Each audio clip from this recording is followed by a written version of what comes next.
কুর্গের স্বর্ণ মন্দির। চলুন এর ভেতরটা ঘুরে দেখি।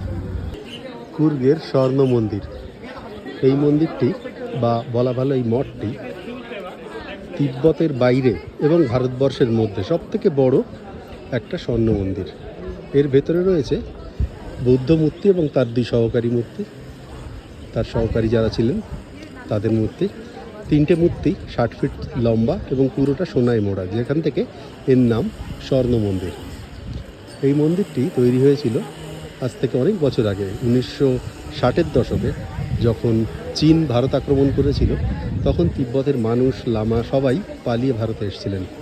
ভারত সরকার তাদের বসতি দেয় দেশের বিভিন্ন জায়গায়, তার মধ্যে এটা ছিল সবচেয়ে বড় বসতি।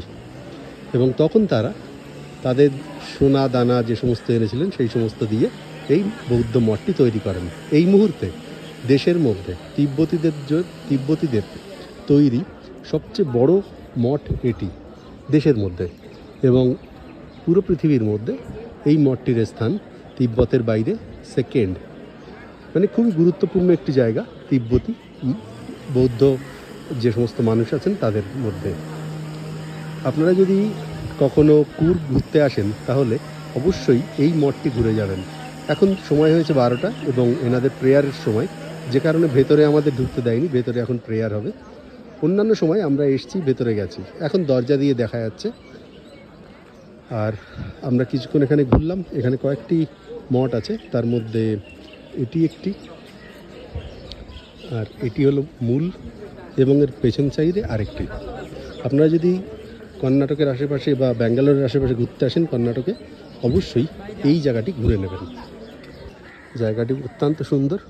আর এখানটায় 5 থেকে 9 হাজার তিব্বতী লামা, সাধারণ মানুষ, নারী পুরুষ সব মিলে 5 থেকে 9 হাজার তিব্বতী মানুষ এখানে বসবাস করেন। ভিডিওর আগে একটু ভুল বলেছি। 1960-এর দশকে যখন চীন তিব্বত আক্রমণ করেছিল, মানে সময়টা যখন চীন এবং ভারতের যুদ্ধ হয়, সেই রকম একটা সমসাময়িক সময়। আমার এক্স্যাক্টলি মনে নেই, সম্ভবত চীন ও ভারতের যুদ্ধ ছিল 1962 সালে, আর এই মঠটি তৈরি 1963 সালে। যদি একটু ভুল বলে থাকি সালগুলো, আপনারা কমেন্টে আমাকে ঠিক করে দেবেন। অনেক লামা আছেন এখানে। পুরো এই এলাকায় আসলেই এরকম বহু তিব্বতী মানুষ, মানে লামা যারা, এরকম পোশাক পরা তাদের দেখা যায়।